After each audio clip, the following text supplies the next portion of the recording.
How to be happy in the world.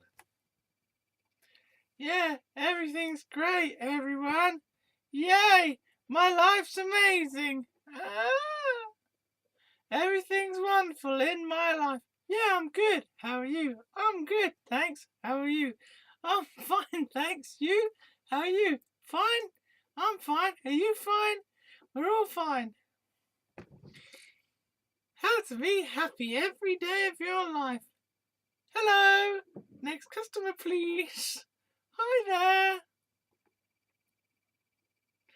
Hi. Welcome to me. This is Fieros' story time. Hello. I haven't done this for a little bit, so I'm going to try and get back into it. I've just had a little listen to some of the stuff I was saying on the last one. And I just keep going on, don't I? Just keep jabber, jabber, jabber. Keep it coming, keep it going on about all the same old shit. And part of me is thinking, really? Isn't it done yet? Isn't it done? Mrs. A and Mr. B and Mrs. C and all this fucking nonsense. Like, who cares? It's done, boy. It's fucking over. Like, get over it. Let it go, man. And then there's another part of me that's like, well, this may actually contain some wisdoms for other people. It might just be interesting for other people. It also is not completely finished, so I can't just pretend it's completely finished. It's not like I can't just pretend I'm over it when I'm not over it. I have to get over it to be over it, right?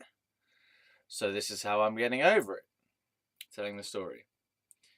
Because I read somewhere that telling your story is helpful, to just tell your story and tell it over and over again if necessary, looking at the details in different ways, telling the same story in different ways, and like until you feel like you have dissipated the emotional energy from that. Yeah. Okay. So, the previous video at the beginning, so I've just had a little check back on it. At the beginning, I say something about the fact that in this whole series of stories, I've not really mentioned much about the psych ward itself, which stands for psychiatric ward, by the way. Psychiatric ward on a hospital. I should just make that clear. So, general hospital with a ward for psychiatric patients, which means patients who are suffering from mental, emotional, behavioural distress, difficulty, suffering, pain, anguish, in various different forms. And the other part that I haven't really spoken much about is my trip to America. Yes, so it would make sense that I should start covering those two things, considering they're possibly the two biggest fucking things in the whole world ever that have ever happened in the history of mankind, and possibly the history of my world, of my life, but I'm not sure anymore. They certainly are really important to me as memories. Well, they were anyway. I don't even fucking know if they were important to me or not anymore. I feel so disconnected from them. I partly want to relive the whole experience because I feel like I've fucking forgotten it or missed out on it, you know? It was like just gone so quickly, and I wish that I had a second living of it, a second review, so I can sort of see it as a movie or feel it again, be there again. And I can sometimes, like I just did it for a brief second, split second just then, I can sometimes identify into that story and really like put myself back in that place as though I'm there. And I'm starting to get, for example, some sensations of the sounds of being in the hostel where I was in Harlem in Jazz on Lennox. But I should probably try and tell the story a little bit more chronologically. So we got as far as me being in Mrs. C's flat while she was away working in Birmingham or Manchester or whatever. Now, apparently it was 3 weeks. I just have the memory of 3 weeks that I stayed there for. Might have been 2 weeks, but I think it was 3. So I stayed in her flat in Windsor for that period of time, which is good because my fucking family were utter hounds. They were hounding me, especially my dad. about the fact that I had a mental health disorder, and he didn't want me to go to America, and he thought it was bad that I was going to America and I shouldn't be going to America, and that it was probably a symptom of my disorder that I was going to America, and that I needed psychological treatment, I needed medication, most likely, and he tried to get me sectioned. So he was that worried and concerned about me that he called up the early intervention team and said that I don't know what he said, actually, to be fair. All I heard of it, first thing I heard of it, was that someone knocking on my door while I was having a meditation session on Mrs. C's bed. She was away. I was just having a meditation. I just got up and I sat there meditating, and I was just sort of watching energies and stuff. There just seemed to be this patch of greeny type energy that was like moving around over on one bit of the wall, and I was just fascinated by that. I was like, I wonder what that is. Anyway, so I was just sat there. I'm feeling quite peaceful, actually, and just meditating on breathing and on my body sensation, and then the outside world as well. Just perceiving it clearly. Just sort of looking around. Just, you can go in between eyes closed and eyes open. It doesn't really make much difference. At the end of the day, it can be easier to meditate with your eyes closed first, but I find it sometimes more difficult to meditate with my eyes closed. It's weird. It's like sometimes my body wants my eyes to be open and my body wants my eyes to be closed. So I try and listen to, what does my body really want me to do with this meditation right now? Do I just want to sit there and look at the wall, look around, or do I want to go deeper in the mind space? Like, for example, now my body wants me to have my eyes open. Hello, body. Thought you wanted my eyes open. Maybe you want them closed. I don't know.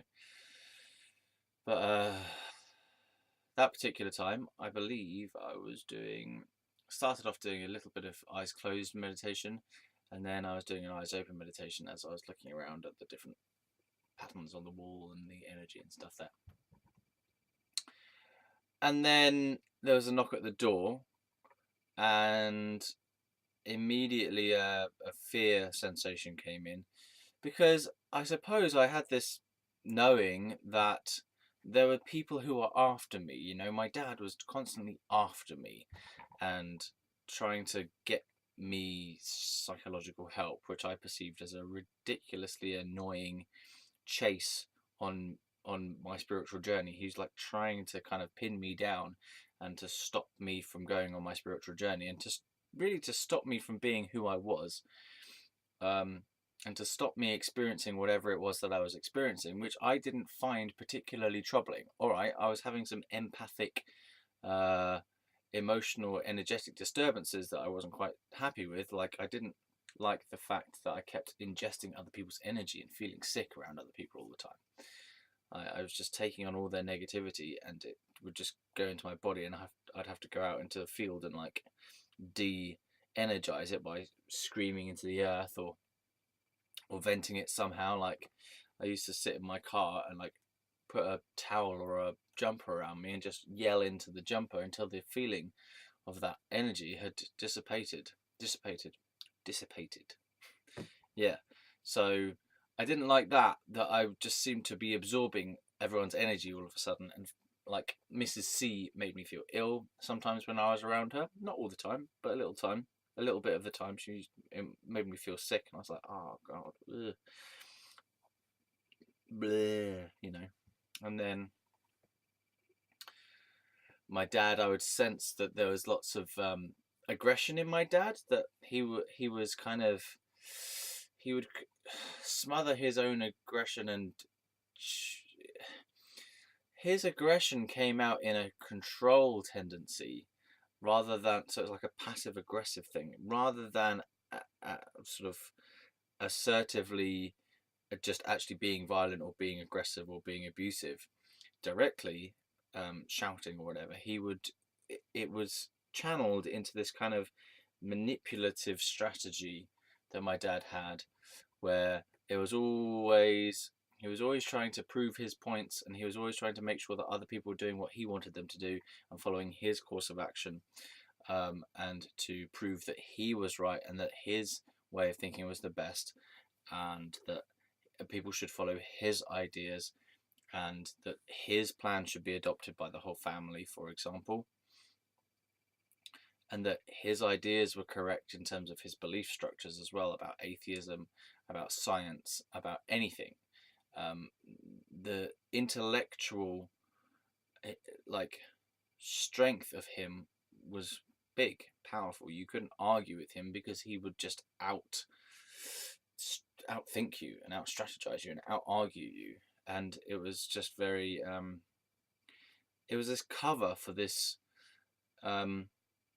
need to stay in control and this need to defend. He was very, very defensive person, and he would not let any of the attention, the spotlight of attention, go into his own behavior. I was always wrong, and if I ever pointed to his behavior, that it was always a fault of my perception of whatever I was seeing in him. Yeah, it makes me quite angry thinking about it, actually, that the guy would only accept his view of the situation as being correct and would not allow anyone else's opinion that conflicted with his own. He would not allow that narrative view. He wouldn't allow it to have a say. He wouldn't allow me to have a say. He wouldn't allow me to have my own thoughts about things, have my own beliefs about things.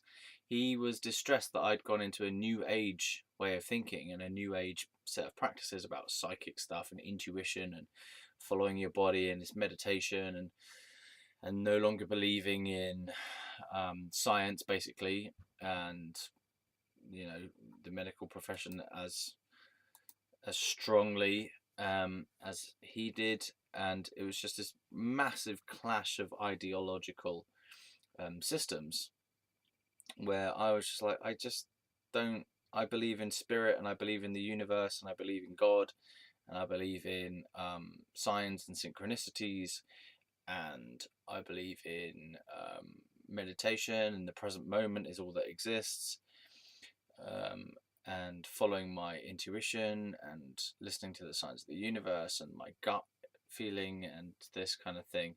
And he just could not accept the idea that psychic phenomena were real, for one thing. So he saw that as a sign of insanity, that I believed that psychic phenomena were real. He did not have the ability to tolerate the fact that I was interested in psychic phenomena, where he thought they were completely unreal and untrue. He wouldn't accept that I had any sense of insight into human behavior or any ability to read other people's emotions accurately. It was just horrendous invalidation experience for me, where everything I thought, everything I felt, everything I said was wrong, according to my dad. And then he had the gall to get the medical profession involved to try to get some sort of validation for how he saw the situation. And he got them involved when I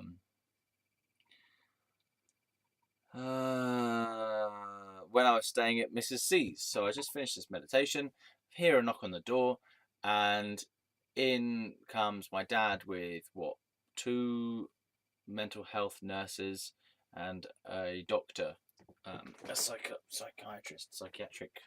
not psychiatrist, that's a different thing, psychiatric doctor, psychiatric consultant doctor.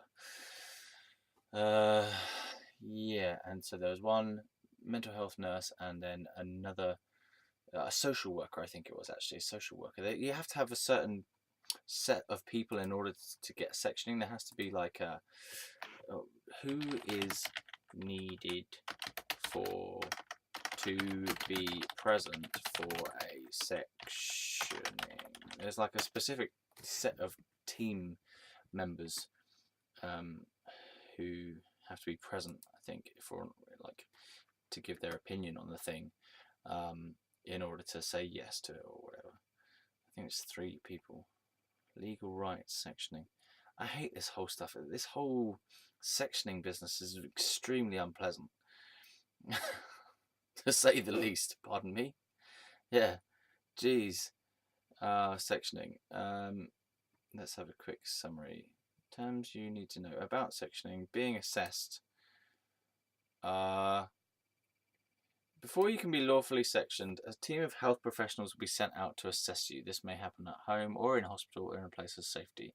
A team of health professionals would normally be a person who is an approved mental health professional, a registered medical practitioner, and a Section 12 approved doctor, usually a psychiatrist. Well, there you go. So, yeah, there's like lawfully sectioned. You need to have 3 of them. A team of health professionals. Okay, fine. Well, there were 3 people there, and as far as I'm aware, they were. There was one psychiatric doctor, there was a mental health nurse, and there must have been someone else. I can't remember. I can't put my face to who that was. I can put a face to the other 2. I can't put in my memory. I'm like, which? I've got 2 of them. Who's the other one? My dad was there as well. So it's quite intimidating, basically, to have all these people suddenly show up at your door, people who you don't know, who you really don't actually want them to be there. So it's quite invasive. Like, what gives these people the right to think that they can come into your house and assess you as to whether or not you should be in a hospital or not? You know, it's like, I thought to myself, why have I let them in afterwards? Because it's only letting in like your own trouble, you know? It's like, what the hell is that? And what right do they have to do that? Like, it's just disgusting. The whole thing is ridiculously unpleasant and horrendous. It's horrible. It's just being grilled by a panel of dicks, basically, and trying to assess whether or not they're going to take you away and take away your freedom for the crime of what? At that time, I had committed no aggressive behaviours, I think. Yes, not at that time. And it's like, what the hell? What the hell? So they asked me a load of questions, basically, and questions that you will be asked when you're sectioned. One of them that stands out is, do you feel as though the TV is talking to you? Well, yes. Yeah, of course it is. That's the whole fucking point, isn't it, of the TV? But there's something more than that. Oh, God. You will be... Oh, here we go. During your assessment, you will be asked questions about... your mental health and your general health. If you are acting in a way that harms your health, your situation at home, any medication you are on. I don't think so. No, bollocks was it. The way I saw it is they were asking me questions. They were all loaded questions. They were like,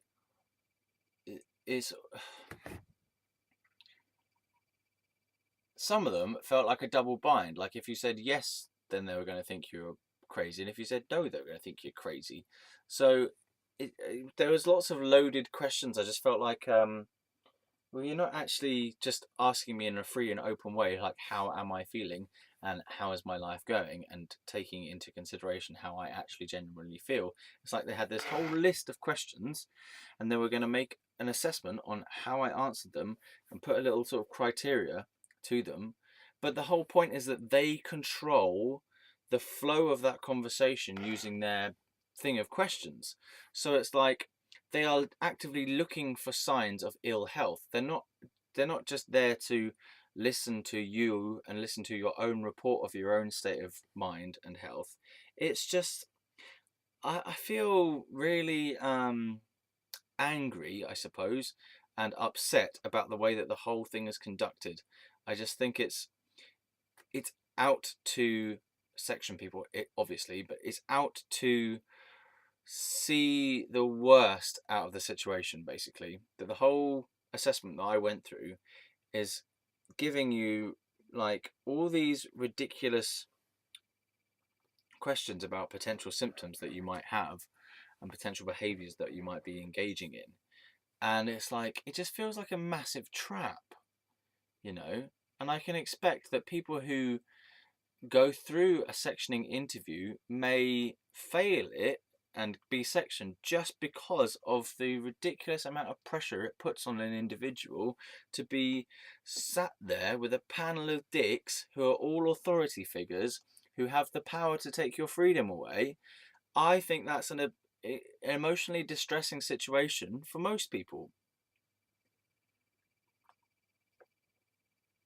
So I wouldn't be surprised if the sheer pressure of it makes people feel worse than they would normally, for example, or makes people act out. And that the reason that a lot of people act out is because of the like horrible authority, the sense of authority around these people who have the power to take away your freedom. So naturally, I feel that people want to rebel against that, and the people don't want to be taken away to a hospital by these dicks with all this power. It's like, of course, the natural instinct is to want to bolt or to want to react against that. So I just think the whole system is very weird, and that the concentration of power is horribly weighted towards the medical professionals, and that there's no advocate in that situation, for example, for the patient themselves or for the person themselves. In that situation, I did not have an advocate. I was my only advocate. My dad was there to help them basically section me, and each of those individuals, supposedly working on a professional level, of course they were working on a professional level, but the point is that I feel like the whole situation was really trying to move towards a sectioning, rather than it being, okay, we're here to genuinely see what's going on. They were there called to do a sectioning interview. So I don't know. I just fucking it.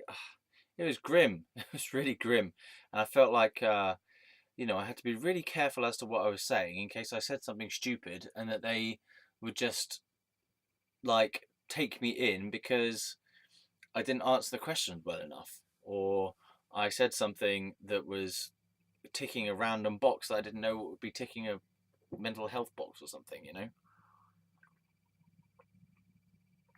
Anyway, the result of that sectioning was that I was not sectioned. As in, the result of that assessment interview, was that I was not sectioned.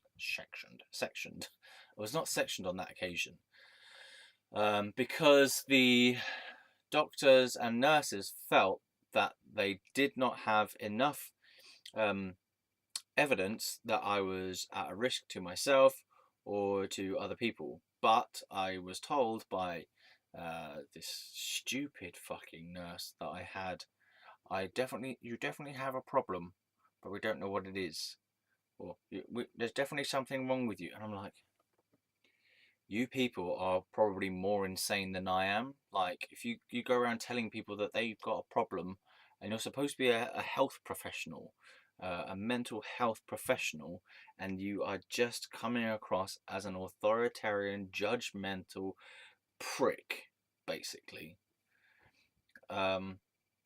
There's a real lack of humanity in the mental health professional system. Yeah, overall, actually, now that I think of it, there's a massive lack of humanity. It's almost as though you stick on your mental health professional badge, and then you lose all sense of being a decent human being, and you subscribe to a set of protocols, rules, and medical view of the world in relation to the people that you're dealing with.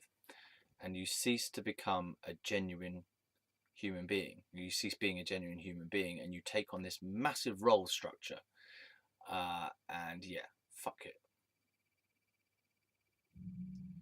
Nearly every psychological health professional, like a doctor in a psychological consultant, a psychiatric consultant position, has been defensive, invasive, keen on maintaining a social hierarchy, an authoritarian hierarchy where they are in power. For example, my consultant wanted to call me Ross. And I said, well, you may call me Ross if I may use your first name as well. And she said, no. She wasn't comfortable with that. Well, I said, well, you can call me Mr. Wilson if I'm going to have to call you Dr. Gong fucking Calves or whatever her name is. Gong Calves, I don't fucking know. So it's that kind of thing. Like, they are in power. So they're the doctor and you're the lesser being of patient status. So they're in the high power seat and you're in the low power seat. And that whole thing is just horrendous. Another psychiatric consultant, sorry, they are different. A psychiatrist is someone who's like, what is the difference? Well, a psychiatrist gives me the impression of like people, a shrink, what you'd call a shrink, someone sitting there listening to your problems and psychoanalyzing you. I don't even know how you spell the damn thing. Psychiatrist.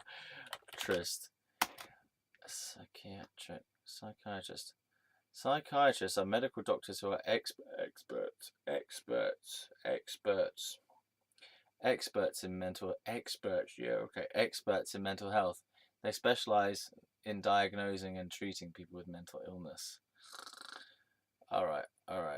So maybe I'd prefer to say psychiatric consultant because psychiatrist sounds more like someone who's supposed to be a therapist, whereas the psychiatric consultants who I encountered were nothing of the sort of therapist. They were a medical doctor who their primary role seemed to be to twiddle around with different levels of medication. Basically, that was about it. They're just like a medical doctor would be to treat, your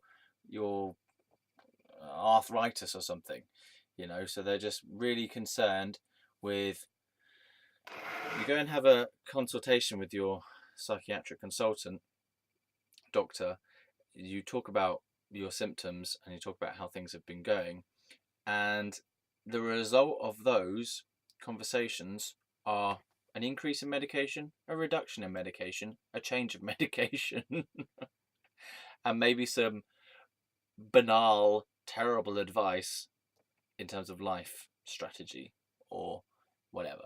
They do have the power, however, to help bring other practitioners, like other health professionals, into the mix, and they can sort of pull a few strings there. But really, they are there, in my experience, they were there to just mess around with the levels of medication that I was on, basically. It was an annoying, pointless, destructive exercise in my experience. The only good things they did was, because I was already on medication, right? So you're not allowed off it as well, by the way, because it's medically sanctioned. So you can't just stop doing it, because then they get all weird at you and they're like, oh, you're going to relapse and all this stuff. And you have no fucking say in your treatment at all. With regard to medication, for sure, right? I had to campaign hardcore to get myself off the antipsychotic medication that I was on. Like, I had to ask over and over again. I mean, technically, in the reality of the situation, I could have just stopped at any time, but the flip side to that is, if I did stop at any time, there would be consequences to that. Like, I would have to face up to getting phone calls from these idiots all the time, potentially them coming back round to my house, trying to assess me. It's just they fucking hound you, basically. It's not a fun experience at all, and I can see why I haven't spoken about this for so long, because it's horrendous disruption to the natural course of your life.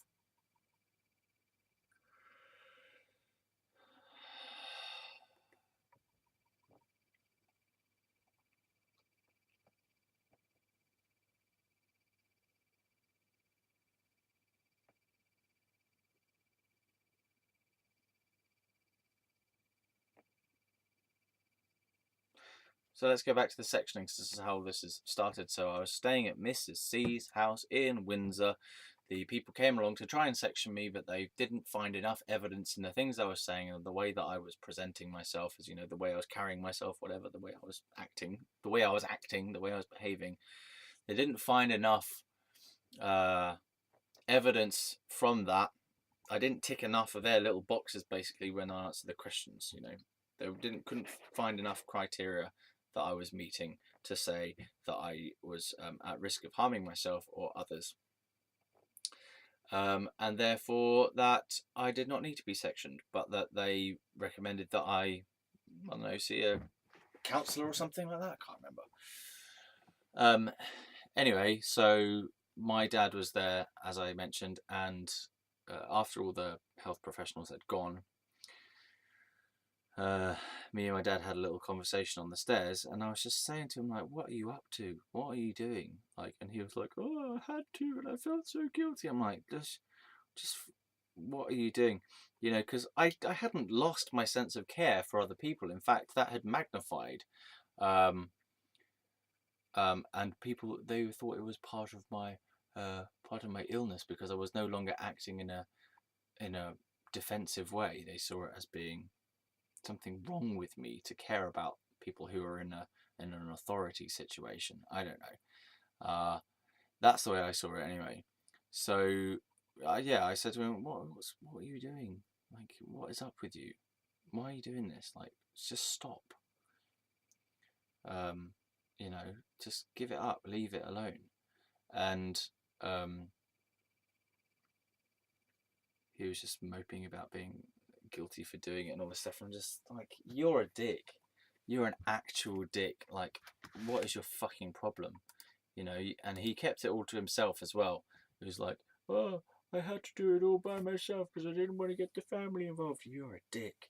You're an utter dick. You're just doing this as some kind of strange moral crusade that you feel like you're so being such a good person, yet it's such a sort of drama for you as well at the same time. You know, like, I can't tell anyone that I'm doing the right thing for my son, and some kind of weird martyr thing going on. I'm like, just what are you doing? You're a ridiculous person. I feel angry at him now. I just want to shout at him, like, just fucking leave me alone. Just leave me alone. I'm trying, like, you've come into this place. And I later found out that they had to actually, my dad had to actually steal the code to get in through the gates of this. It's a gated apartment block, right? With a code for the gates. And he had to, basically, they broke in. My dad watched the rubbish man, the bin man, the guy who was collecting the bins. He watched the guy type in the code, memorized the code, and typed in the code to the gated community. So what kind of fucking espionage thing is this? You know, like, surely you have to think to yourself that you're doing something wrong when you're kind of breaking into somewhere where you've not been invited in order to try and, like, get your son help, apparently. Like, don't you see something wrong with what you are doing? And how is it that you can justify being a dick like that, to actually bust into someone's place with all these medical health professionals, to someone who really doesn't want to be to be involved with you, who just wants to get on with their life and go off on their little trip to America? You know, like, don't you sense that there is morally something wrong about that? That maybe you shouldn't be doing that. Maybe you shouldn't be invading this private community and then coming into this place where, you know, I hadn't told him where I was. I don't think I told him where I was anyway. I hadn't invited them there. I hadn't asked for them to come. And it's just like, these people fucking hounding me and I'm trying to kind of escape from all this madness of these people, and I get them following me around with all these fucking professionals all the time. And I can't help but thinking, if they just eased off and let it go, that maybe I wouldn't have even got to the point in my mental health where I felt like I wanted to be aggressive. I feel like there was just such this ravenous need that my dad had, certainly, and my mum to a lesser extent, but this need for me to be ill. They really needed that to be true. They, like, my dad was relentlessly, he was sending me stuff about like how, oh, marijuana, who says that? Cannabis, smoking cannabis when you're young can affect the brain and it can cause schizophrenia. Okay, fine. But like, he was relentless in trying to prove to me that I was mentally ill. And he wouldn't give it up.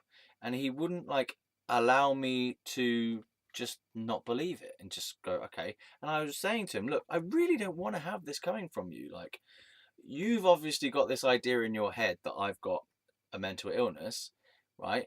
And now you're just constantly trying to tell me that all the time. It's really not a nice experience for me to have that. Like, I believe the issue was more in him than it was in me. And he just couldn't deal with me separating from him and breaking away from him and being a different person to who I was before.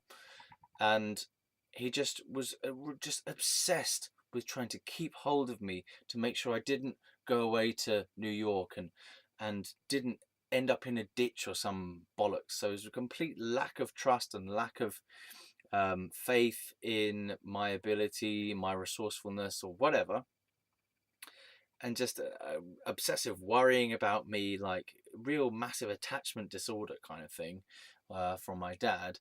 And he just wouldn't let me be, just would not let me be. He wouldn't let me be myself. He wouldn't let me think the way I thought. He wouldn't let me believe what I believed. You know, he just thought that everything I was saying was weird and wrong and inaccurate and invalid and a sign of a mental illness. And so I suppose eventually that's what he got.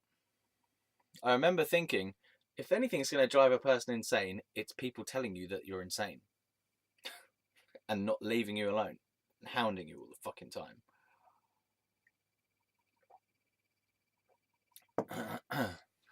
So they all went home, including my dad. I can't believe they busted in there, man. They're so fucking lame. Yeah, anyway, well, that happened. And then I remember being at Mrs. C's house still and like thinking, oh, the fuck, man. Thank God for that, for one thing. Thank God I wasn't fucking sectioned, because that would have been really annoying. Would have put a massive spanner in the whole going to America works, wouldn't it? Yeah. And then I sat there. I don't know what I did actually straight away. But I was packing and I was trying to get rid of items as well, because I think part of me genuinely thought I was going to end up moving there somehow. I don't know. I thought like maybe I could sort of wangle it to stay there somehow. I really don't know. But maybe that wasn't it. I certainly just wanted to get rid of a lot of possessions that I had, to lighten my load, and because I was trying to practice spiritual detachment. You know, like letting go of the possessions and trying not to be too attached to possessions, and minimalizing my amount of items. So I was going through this process of like, okay, putting my CDs onto my MP3 player so I could get rid of the CDs. And I had this little weird MP3 player, which was a terrible MP3 player, by the way. It was called a Zen MP3 player. I probably got it because it had the name of Zen, but it was a terrible MP3 player. Zen MP3 player. It was rubbish. It was totally rubbish. And I made well Creative Zen. Yeah, it was a red one. It was rubbish. Oh dear. I've got a picture of it here, but it's not a red one. It's a blue one that they've got here. Why is that important? Let's show you. Oh, sorry if you get nauseous. So, oops, that's me. Oh, there's loads of it. Where is it? Oh, sorry. Hold on. The mouse. Oh, I don't know whether you can see it or not. There. That was what it was. That was the MP3 player I had, but in red, not blue. So all these bits around here and this stuff here was red. There you go. Piece of information of the year, right? You learn something new every moment. Fieros. Yeah. You will notice, by the way, that I refer to myself as Ross in the story, and I refer to myself now as Fieros because that is the way I was named. Back in the time of the story, I was referring to myself as Ross, and other people were referring to myself as Ross. People still do occasionally refer to me as Ross. But actually, I've noticed a lot of people don't even use my name anymore. They don't use any name for me. They just address me as hello. Maybe that could be my name. Hello, dear. Hi there. They don't know whether it's Ross or Fieros, so I've bamboozled them enough to go beyond the name of me and to just relate to me as a human being instead. Which is part of the goal, I suppose, isn't it? To go beyond the whole name thing. Because really, what is a name? It's just a little marker to say this one, as opposed to that one there, or that one there, or all these other ones. But beyond that, the name doesn't really do that much, does it? It's just a way of identifying us, separating us out from each other. In case you didn't know what a name was. Okay, so yeah. So I was getting rid of stuff, and then Mrs. C would come back, and we had sex. She had hairy nipples. That wasn't great. Oh, I learned something. A little thing. Yeah, the hairy nipples weren't great. It was a bit grim, to be fair. There are a few... All right. So I need to talk about this now that this is coming up. There are a few things that I experienced during that time, which were interesting, I suppose. One thing, it was strange being with an older woman because she was noticeably older than me. Like, her skin tone was different to me. Her skin seemed thinner than mine, more wrinkly. She was 35, and I was 21 or 20. I must have been 21 because I said 21 to my friend, my ex, Mrs. A, on the phone, right? And I told her about it. Yeah, so I just noticed that her crow's feet were quite pronounced, and like her skin was a bit more wrinkly on her hands, a bit kind of see-through. She had like more moles, and she just overall, you could tell that she was a bit older from her skin complexion, and like her face was a bit kind of more puffy. I'd say puffy in the face, and her body was a bit more relaxed, shall we say, because it was a bit older, huh?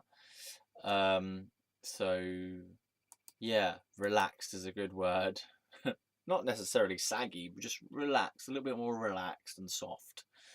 And at the time, I don't think I found that attractive because it was kind of like too old, and it was just a bit weird. But then another aspect of it was that I felt like I could see the death in her because I could see the aging process in her, and I was like, oh god, it just looks like she's sort of moving towards death. It's like, why am I bony fingers? Like, why am I with this person? And it's like gross. And I felt it was like I perceived her to be like ugly sometimes, and then I saw the beauty of her as well. So it was weird. It was like she wasn't attractive, and then she was attractive. It was like the beauty of her soul was shining through, more so. But on the surface of it, she wasn't that attractive, comparative to what I would consider an attractive woman. She was too old, basically, for me at that time. She was too old for me, and I just wasn't that attracted to all the sort of wrinkly oldness. And she's only 35. Surely, maybe I was seeing it a bit too deep, but from my perspective as a 21-year-old, I was really noticing all the wrinkliness. If I was with a 35-year-old now, I'd probably be like, oh, come on, man, it's not that bad. But I suppose from different ages, you do see things differently, don't you? Like, for example, when you're a kid, you think that anyone who is like, when you're 5, you think anyone who's above the age of sort of 12 is an adult. You see anyone who's like over a certain height as being an adult as well. I remember seeing, I was in year 4,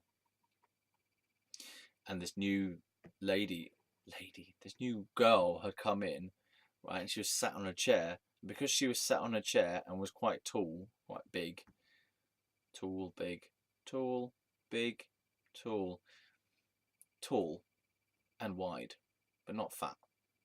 Big. She was a girl. She was on a chair, and everyone else had to sit on the carpet. And because she was sat on the chair, I thought that she was some kind of helper for the teacher, like a teacher's helper. But no, she was a new student of the same age as me, 9 years old. And just because she was sat on the chair and was a little bit bigger and taller than me, I suppose, and everyone else, that I thought that she was a like a teaching assistant type of person. So her age went up to probably, like, in my mind, around 19 or something, just because she was sat on a chair, and I was like 9 years old and thought, oh, I thought you were a teacher or teacher's assistant or a helper or whatever. So age is perceived differently, isn't it, from different vantage points. Yeah, like now on the same topic, I feel like people who are 18 are ridiculously immature and naive and stupid and act like idiots and need to fucking grow up most of the time. Whereas when I was 18, I was like, "Wee, this is wicked. Yeah, this is the best. You know, this is so cool. I've got all this freedom and all this power and, like, stuff I can do, and yeah, it's awesome, having a great time." And now I'm like, you guys need to shut up. Just shut up with the fucking noise. That's basically it. Just shut up. Just please, calm down. Stop with all that. You're just chatting shit. It's just polluting the brains of everyone around you. Like, just shut up. Think before you say nonsense.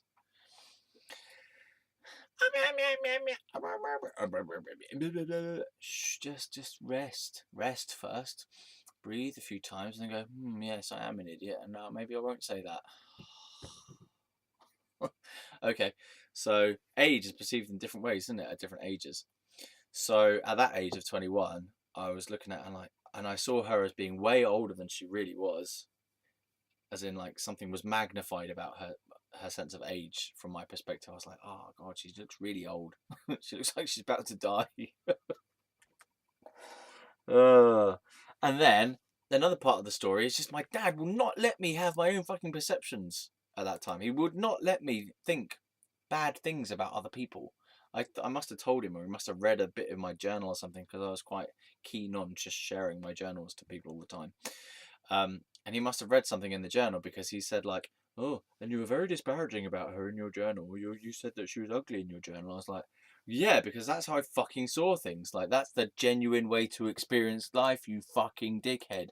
No one has perfect, clean, pristine thoughts about everyone and everything in the world at all times, you ridiculous moron.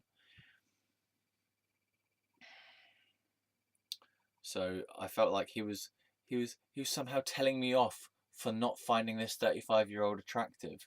Like, what is wrong with you? That you can't let me have a perception about another person, that you can't let me experience my life in my own way. Like, what are you doing? Get out of my fucking face. Ugh. So again, another, like, invasive thing. The guy just would not leave me alone about anything. Okay, so, and the hairy nipples just weren't great at all. Just like, why are they there? Never had that before. Never had these. Just those, like, just black little hairs, and I was like, nah. Why? Never had that before. I don't know what that's about, and I have experienced it since then, but it's just not nice. I don't like it. I don't think it shouldn't be there. I only have experienced it occasionally, and I don't like it. I mean, I've got hairy nipples, but I'm a male person, and I feel like male people have a slightly different physiology from female people. I do have a penis, and not many female people have a penis that I am aware of. I certainly haven't met any female people who have a penis. Uh, mm, mm, mm.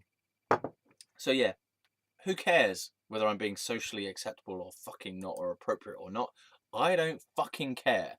This is my experience, and this is how I felt. I did not like the hairy nipples. Okay, did not like the hairy nipples. I found it disgusting. If you don't like that, then I don't give a fucking shit. Fuck yourselves. That was my experience. I didn't like it. Um, I felt it was gross. And I also felt probably a need to not mention it as well. Like, I felt that it was probably not a good idea to just say, "Oh, by the way, I don't like the fact that you've got hairy nipples." Oh yeah, I didn't mind the hairy vagina, pussy. I didn't mind the hairy pussy. That was alright. That was fine. I'm used to that. I just wasn't used to hairy nipples. I don't think women should have hairy nipples. I'm sorry if that offends you. I don't think women should have hairy nipples. I don't enjoy it. I don't like it. If you've got hairy nipples, like proper hairy nipples, and you're a woman, I'm not gonna like it. It's just how I feel about hairy nipples on women. I'm sorry, I just don't like it. I do not like hairy nipples on women. If you've got hairy nipples and you're a woman, that's just my preference, okay? I will not go near your nipples. I'm very sorry. It's nothing to do with you. It's to do with my preference of nipples. Now, yeah, it's just my nipple preference. I realise I'm digging a big old hole here, but fine. You don't like it?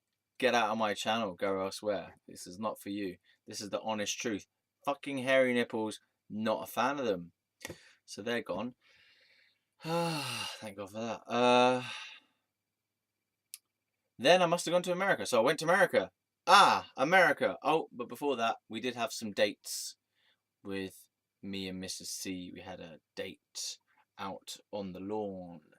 We had like a kind of picnic dinner on the lawn in the gated community on this nice stretch of lawn out in the dusk, which was nice. The sunset, and a glass of wine, and a picnic, and a sort of hugging and chatting and kissing and things. It was nice. It was nice. Yeah, and I did really enjoy that. She was a lovely person. She was very warm-hearted, kind-natured, sprightly. So laughed a lot. She loved me. She accepted me. She liked me. Oh, the other aspects as well. Another little part was I realised I was lying in bed with her. I learned something that day, which has been helpful in the future. I learned something about my body, which was... I'll have to just tell the story and we'll see what comes out of it. Basically, I was lying in bed with her and we hadn't had sex that night. And I was just lying in bed thinking to myself about, don't know what I really was thinking. Maybe I was thinking about the sex. And I was like, not asleep either, and I wasn't going to sleep. And I was like, why am I not going to sleep? How come I'm not going to sleep? Why is my body seems to be in a state of sort of readiness or alertness or something. Why am I not going to sleep? She seems to have been going to sleep, okay? Like, why am I not going to sleep? And then I had this sort of insight suddenly flashed across my head, in my brain, went bing, maybe it's because I feel like I want to have sex, and I feel like that has not been resolved, that we have neither decided to have sex nor not have sex. There was like still an uncertainty that had not been there's been no decision made. It would just like normally would have sex. And so my body was still in alertness to that as a potential. And so I just asked her something like, look, I just want to say, are we going to have sex tonight or not? And she just said, no, not tonight. And I went, okay, thanks, fine, that's fine. All I needed was the decision, and I just fell asleep, which was wicked. Like, in a way, I found that was a really nice moment because I felt like I'd learned something about my body system, that I was being kept awake by this intuitive understanding that something was unfinished or undecided about the situation. And I probably would have kept myself up if I hadn't asked that question, just by just sort of thinking. And my mind wasn't necessarily thinking about sex per se. It was just thinking like, why the hell am I not? Why aren't I going to sleep? Why can't I sleep? Pardon me.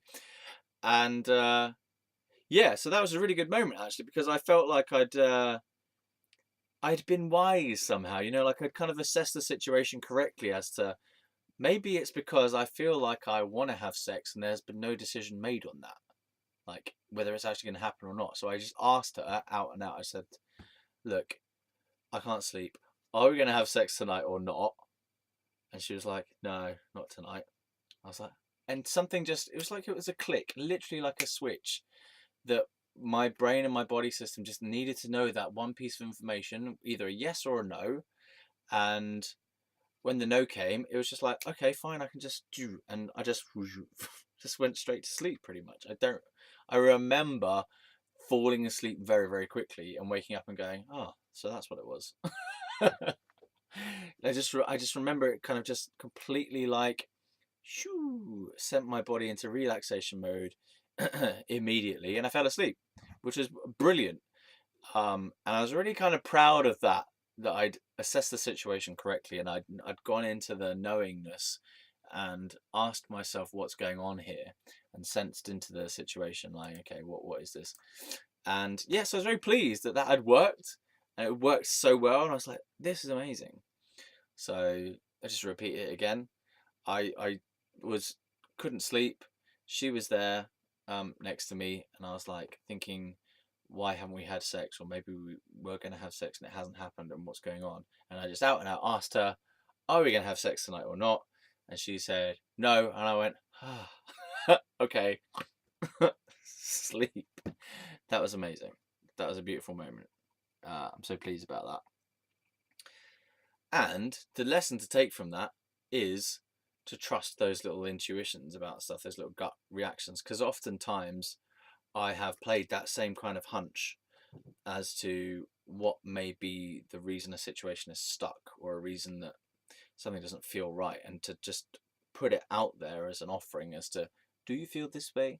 Is this what's going on? What's going on here? Open up the thing, and then you get a decision quite quickly, or the air will clear, or you have an argument or something, because you are willing to be honest and open, and to ask a question, and to be vulnerable, to be defenseless, to just sort of put it out there as a potential maybiness.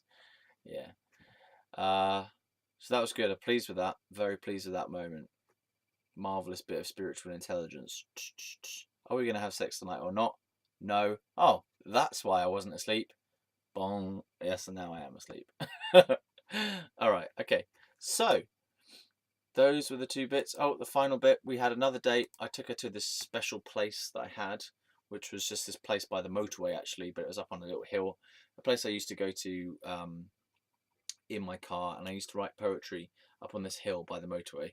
It was in the countryside, so you had all this nice countryside, and then it was next to the motorway. It's a bit strange that I picked the motorway bit, but it was just nice, isolated place where I could go and be in nature and have no one bugging me. You don't know how much I crave to be not bugged by people, to be in the quietness of my own company and in the quietness of nature, and to feel like there is no possible potentiality for someone to come along and go, you're right there, what are you doing here? What are you doing here? Are you reading a book? Why are you reading a book? Are you doing a poem? What are you writing a poem for? Why are you lying in the grass? Why are you having a picnic by yourself? Why are you so far away from humanity? What are you doing here? Are you trespassing? Should you be here?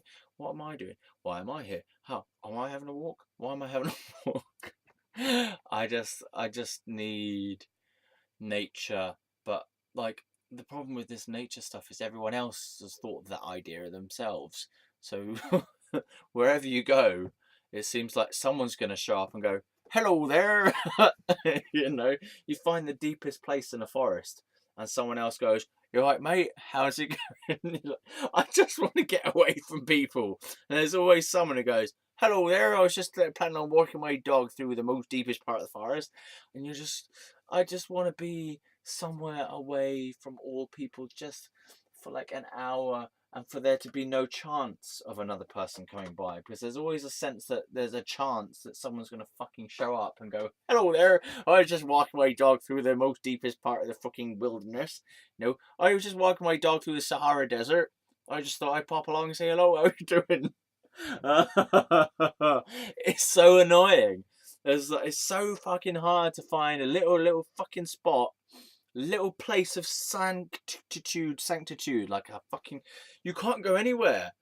Everywhere, someone else shows up and goes, "Hello there." It's ridiculous. Like, oh my god, just fucking, the invasiveness of us as a. We've just infected the whole planet, haven't we? We just crawl over it like fucking ants. Ugh. And like any little cubby hole that you find away from the human beings of the life, it's not for long. Someone will show up and go, hello there. Hello there. Oh, he's just wondering, oh, it'll be a hobo come along to like sniff out a bit of drugs that they've left in a little fucking bush or whatever. You know, someone's going to show up and disturb the fucking peace. That's just how it goes in this area. No, not even in this area. In the world, there is nowhere that I have ever been where I have been able to be utterly by myself, with no cars going by and no one trudging along in wellies after like they've been to a festival and they've got lost in a field and they've showed up with their umbrella and they're going, I don't know where I am. Hello there, strange person lying under a bush. It's impossible.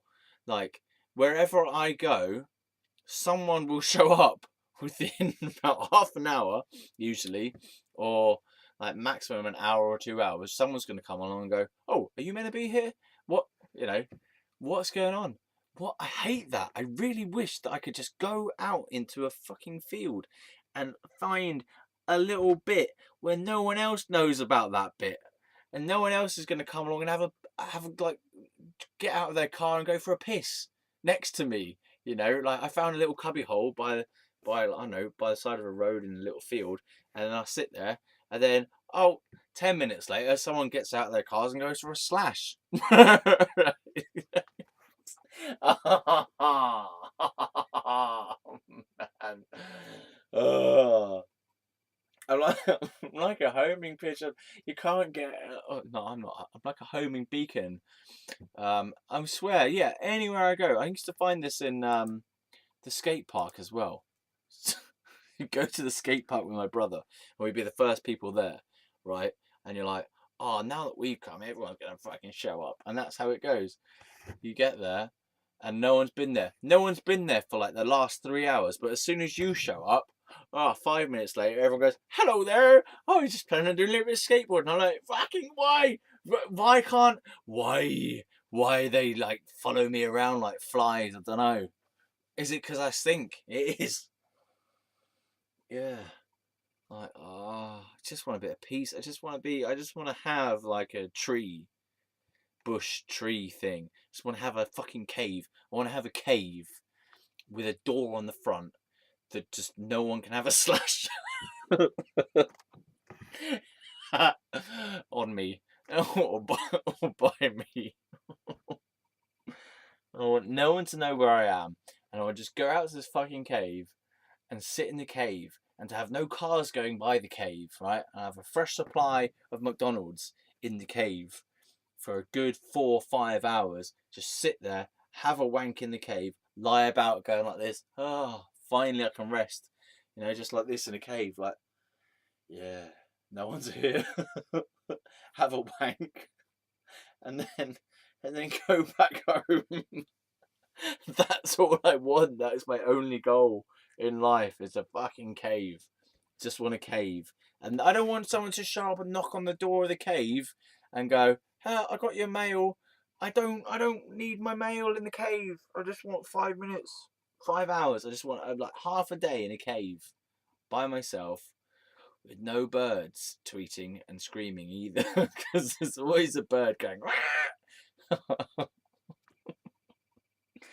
Oh, I just want to be in a cave, nice and cool, no rats scurrying around, just me in a cave, a bit of McDonald's. I'll piss over in the corner, fine, I'll have a wank. Right, I got a water supply as well, massive thing of water. to last me for 5 hours in a cave. I just want to lie around, go like that, and I don't want to have no postman. I don't want to have like any phone calls coming in. I don't want to have my mum showing up and going, "Oh, I heard you've gone to a cave. I thought you'd see how you doing. Just leave me alone." I don't want someone else who's on a jog, like running by and going, "Oh, there's a cave. I wonder what's in that fucking cave. I was going to have a look in the fucking cave and look." I don't want anyone walking their dog past the cave and their dog. I hear the dog outside go. I just don't want that. Okay, I just don't want any interruptions in my fucking cave. I need a cave. The shed's not good enough because the shed's full of evil things, saws and grinding devices and stabby forks and shovels, which just all look like bizarre weapons when you're in the shed at 12 p.m. 12 a.m. Sorry, and it's like, I come here to try and get away from humanity, and all I can see is all these creepy fucking weapons in the middle of the night. I need to get out of here. So yeah, I need a fucking cave. I suppose a recording studio's are quite close to a cave because you can like they're pretty nice because they're soundproofed, so you don't get outside interference. And there's a slight worry that the person might come in who owns the studio and like try and offer you a tea, which is annoying, or check that you're okay. But it hasn't ever actually happened. But it's a worry. I just want to be somewhere by myself, uninterrupted solitude. Just I don't want to do anything nefarious. The worst thing I could think of was to have wank, right? I just want to be away from external stimulation and away from other human interactions just for a little bit every now and again so I can rest. Because other people are so demanding and they're so full of their own negativity and stuff that I just feel like I need to rest away from that stuff, and especially birds and trains and aeroplanes, because in this area you've got a fucking load of bird things, parakeets. We've got parakeets in the neighbourhood. And do you know what parakeets sound like? You got the angle grinder bloke over there who's always angle grinding something. I don't know what he's fucking angle grinding, or she. It's definitely a he though. He's angle grinding something and he's been angle grinding it for the past 2 years. He needs to fucking lie down and have a rest. We had the train works being done for the HS2 railway track between wherever it's between London and somewhere else. And they were going bang, bang, bang, ding, bong, bang, bang, bang, bang, like, for about a year, which was annoying. Then you got just the natural train sounds anyway, with that every fucking 10 minutes, or even 5 minutes in some cases, at some periods of the day. And then you got the aeroplanes as well. Oh yeah, and then you got the cars going by. Oh yeah, and then you got the people closing the doors. Oh yeah, and then you got the dogs barking outside. Oh yeah, and then you got the fox calling in the night. And then and then you got the people having loud, annoying conversations as they walk past your fucking house. Oh, and then you got the fucking dicks on their little motorbike, shitty fucking loud, the loudest fucking motorbike that have ever existed in the world. And I think they purposely, like, blow holes in the exhaust on purposely to make it louder and more obnoxiously annoying. Though the sound just drive me insane. Oh, because they don't shut up. And it takes until like 2 a.m. for those noises to shut up. And by that time, you're so fucking annoyed that it's barely any respite. And you get until between 2 and 4 p.m. 2 a.m. and 4 a.m. of quietness. And then the train starts again at 4 a.m. and it's a loud fucking freight train. Okay, well, that's the end of Fieros' story time. I told the story and I've wrecked myself with noise. I just get me to a fucking cave as soon as possible, and all psychiatrists should die, and no one should have hairy nipples if they're a female.